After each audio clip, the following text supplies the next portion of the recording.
চাকরি করতেছেন অথবা ছোট্ট একটা ব্যবসা, সেটা দিয়ে কোনো মতো আপনার দিন চলে যাবে।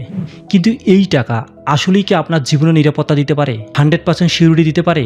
দিন শেষে আপনাকে ধার করতে হচ্ছে, আপনাকে ঋণ করতে হচ্ছে। এজন্য আপনার আর্থিক সচ্ছলতার জায়গাটা আপনাকে স্ট্রংভাবে দেখতে হবে। আর এর জন্যই দরকার হচ্ছে বিনিয়োগ। আপনার 10,000 টাকা থাকতে পারে অথবা 50,000 টাকা, যে টাকায় থাকুক না কেন আপনাকে বিনিয়োগ করতে হবে। কারণ টাকা বিনিয়োগ করলেই বাড়ে। আপনি যদি টাকা বিনিয়োগ না করে গচ্ছিত রাখেন তাহলে আপনার এই টাকা বাড়বে না। আর এই প্রতিযোগিতার বাজারে অবশ্যই আপনাকে টাকা বিনিয়োগ করতে হবে। আপনি টাকা বিনিয়োগ না করলেন তো আপনার টাকা একেবারে শুয়ে আছে, বসে আছে, অলস সময় কাটাচ্ছে। বিনিয়োগের ধরনটা দুই ধরনের, একটা হচ্ছে নিরাপদ বিনিয়োগ আর একটা হচ্ছে স্বাবলম্বী বিনিয়োগ। নিরাপদ বিনিয়োগটা কি? ব্যাংক ডিপোজিট, সঞ্চয়পত্র, গোল্ড অথবা কোনো বন্ড, এই বন্ডগুলোই কিন্তু হচ্ছে নিরাপদ বিনিয়োগ।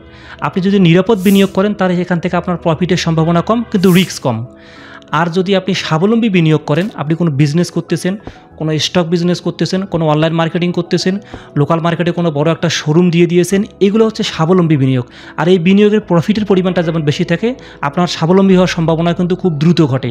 আর আপনি যদি এখন বিনিয়োগ করেন তাহলে এই বিনিয়োগটা স্টেপ বাই স্টেপ 4 থেকে 5 বছর পরে একটা বিশাল ক্যাপিটালে দাঁড় হবে এবং আপনার আর্থিক নিরাপত্তা নিশ্চিত করবে। আপনার যে পরিমাণে ক্যাশ থাকুক না কেন, আপনার বিনিয়োগটা আপনি কয়েক ধাপ করবেন।